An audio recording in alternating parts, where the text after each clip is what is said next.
మే 4, 2026 ఈరోజు తమిళనాడు రాజకీయ చరిత్రలో ఒక అతిపెద్ద రాజకీయ భూకంపం లాంటిది. దశాబ్దాలుగా పాతుకుపోయిన ఒక మహాసామ్రాజ్యం ఎలా కుప్పకూలిందో, అలాగే ఒక సరికొత్త శకం ఎలా మొదలైందో మనం ఈ విశ్లేషణలో చూడబోతున్నాం. ఇదొక మామూలు ఎలక్షన్ రిజల్ట్ కాదండి, మునుపెన్నడూ చూడని ఒక చారిత్రక సంచలనం. ఉదయం సరిగ్గా 8 గంటలు. కౌంటింగ్ సెంటర్ల బయట టెన్షన్ వాతావరణం. ఎటు చూసినా రెపరెపలాడే జెండాలు, సైరన్ సౌండ్స్. అక్కడున్న నాయకుల ముఖాల్లో ఒకటే ఉత్కంఠ. పాత రికార్డులు అలాగే ఉంటాయా, లేక సరికొత్త చరిత్ర పుడుతుందా అని రాష్ట్రం మొత్తం ఊపిరి బిగబట్టి చూస్తున్న క్షణాలవి. అసలు 50 ఏళ్ల ద్రావిడ కోటను కేవలం ఒక సినిమా హీరో బద్దలు కొట్టగలడా? దశాబ్దాలుగా కేవలం 2 ప్రధాన పార్టీల చేతుల్లోనే ఉన్న ఈ గడ్డమీద కొత్తగా వచ్చిన ఒక నాయకుడు అంతటి సునామీని సృష్టించగలడా? ఆ రోజు ఉదయం ప్రతి ఒక్కరి మదిలో మిదిలిన ప్రశ్న ఇదే. ఈ యొక్క ప్రశ్నే అక్కడ ఎంతటి ఉద్రిక్తత ఉందో మనకు చెప్తుంది. ఓట్ల లెక్కింపు రోజున భూకంపం. సరే, ఇప్పుడు ఈ కౌంటింగ్ రోజు మధ్యాహ్నం ఆ అధికార పార్టీ పునాదులు ఎలా కదిలిపోయాయో వరుసగా చూద్దాం. సమయం మధ్యాహ్నం 1 గంట. అప్పటిదాకా ఉన్న అంచనాలన్నీ ఒక్కసారిగా తలకిందులయ్యాయి. ఎవరూ ఊహించని విధంగా ట్రెండ్స్ మారిపోయాయి. అప్పుడే ఆ దశాబ్దాల ద్రావిడ కోటగోడలు నిజంగానే కంపించడం మొదలయ్యాయి. ఒక భారీ రాజకీయ మార్పు కళ్లముందే కనిపిస్తోంది.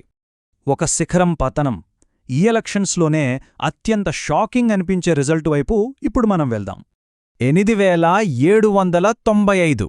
ఇది కేవలం ఒక నంబర్ కాదు, ఇదొక అతిపెద్ద సంచలనం. అవును, కొలత్తూరు నియోజకవర్గంలో ముఖ్యమంత్రి ము.క. స్టాలిన్ గారు టీవీకే అభ్యర్థి విఎస్ బాబు చేతిలో సరిగ్గా 8795 ఓట్ల తేడాతో ఓడిపోయారు. దశాబ్దాల అనుభవం ఉన్న ఒక ముఖ్యమంత్రి తన సొంత నియోజకవర్గంలోనే ఓడిపోవడం దేశవ్యాప్తంగా ఎలాంటి ప్రకంపనలు సృష్టించిందో మనం అర్థం చేసుకోవచ్చు. ఇక్కడ ఒక ఆసక్తికరమైన పోలిక మనం చూడాలి. ఒకే కుటుంబం, కాని 2 విభిన్నమైన ఫలితాలు. కొళత్తూర్లో సీఎం స్టాలిన్ అనూహ్యంగా ఓడిపోతే, అదే సమయంలో చెపాక్లో ఆయన కుమారుడు ఉదయనిధి స్టాలిన్ విజయం సాధించారు. ఓటర్ల నాడి పసిగట్టడం ఎంత కష్టమో, వారి తీర్పు ఎంత ఆశ్చర్యకరంగా ఉంటుందో చెప్పడానికి ఇంతకంటే బెస్ట్ ఎగ్జాంపుల్ మరొకటి ఉండదు. మరి ఇది దేన్ని స్పష్టంగా వివరిస్తోంది? స్వయంగా ముఖ్యమంత్రి ఓడిపోవడమనేది కేవలం ఒక సీటుకు సంబంధించిన విషయం కాదండి. తమిళనాడు ద్రావిడ రాజకీయాల్లో ఒక సుదీర్ఘమైన శకానికి తెరపడిందనడానికి ఇది ప్రత్యక్ష నిదర్శనం. ఒక రకంగా చెప్పాలంటే, పాత పద్ధతులకు ముగింపు పలికి ప్రజలు సరికొత్త నాయకత్వాన్ని కోరుకుంటున్నారని ఈ ఫలితం బలంగా చెబుతోంది. ఆపరేషన్ 118. ఇప్పుడు ఒక సరికొత్త పార్టీ ఎలా దూసుకొచ్చింది? అధికార పీఠం కోసం జరుగుతున్న పోరాటమేంటో చూద్దాం. అసెంబ్లీలో ప్రస్తుత వాస్తవ పరిస్థితులు ఒకసారి గమనిస్తే, టీవీకే ఏకంగా 108 సీట్లతో గర్జించి మొదటి స్థానంలో నిలిచింది. ఇక దశాబ్దాలుగా రాష్ట్రాన్ని ఏలిన డీఎంకే 59 సీట్లకు, అలాగే ఏఐఏడీఎంకే 47 సీట్లకు పరిమితమయ్యాయి. సంప్రదాయ బలమైన పార్టీలను ఇంతలా వెనక్కి నెట్టేసి ఒక కొత్త పార్టీ రావడమే ఇంతటి భారీ విజయం నమోదు చేయడం నిజంగా రాజకీయ చరిత్రలో చాలా అరుదు. ఈ ప్రభంజనంలో మనం ఖచ్చితంగా మాట్లాడుకోవాల్సిన పేరొకటుంది. విరుగంబాకం నుంచి టీవీకే తరఫున గెలిచిన శబరినాథన్ అనే ఒక సాధారణ డ్రైవర్ కొడుకు. ఇది కేవలం ఒక సినిమా గ్లామర్తో వచ్చిన గెలుపు కాదు. పార్టీ నాయకుడు విజయ్ సామాన్యులకు టికెట్లు ఇచ్చి అసెంబ్లీకి పంపించడం చూస్తుంటే ఆయన కేవలం ఒక సినిమా హీరోనే కాదు, ప్రజల మనిషి అని ప్రూవ్ చేసుకున్నారు. సామాన్యుల భాగస్వామ్యమే ఈ భారీ విజయానికి అసలు కారణం. ఇక్కడ ఈ స్లైడ్లో నిజంగా ఆసక్తికరమైన విషయమేమిటంటే, ప్రభుత్వాన్ని ఏర్పాటు చేయడానికి కావలసిన మ్యాజిక్ ఫిగర్ 118. కాని టీవీకే గెలుచుకున్నవి 108. అంటే అధికార పీఠానికి కేవలం ఒక 10 అడుగుల దూరంలో ఆగిపోయింది. ఒకవైపేమో ఊహించని భారీ విజయం, మరోవైపు ఈ చిన్న గ్యాప్.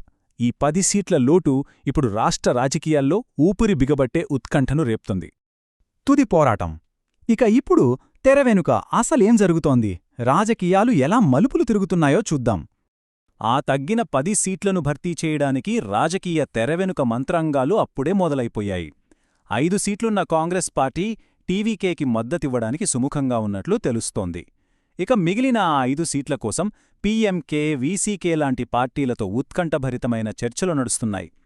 అధికారానికింత దగ్గరగా వచ్చిన తర్వాత ప్రతి అడుగు ఎంతో కీలకంగా మారింది. మరి చివరిగా మన ముందున్న ఒక అతిపెద్ద ప్రశ్న, దశాబ్దాలుగా బద్ధశత్రులైన డీఎంకే, ఏఐఆర్డీఎంకే పార్టీలు ఇప్పుడు విజయ్ను అడ్డుకోవడానికి ఏకమవుతాయా లేదా 1967 తర్వాత మొట్టమొదటిసారిగా ఒక ద్రావిడేతర ప్రభుత్వం తమిళనాడులో అధికారంలోకి వస్తుందా? రాబోయే 24 గంటలు తమిళనాడు రాజకీయ భవిష్యత్తును డిసైడ్ చేయబోతున్నాయి. Let's wait and watch.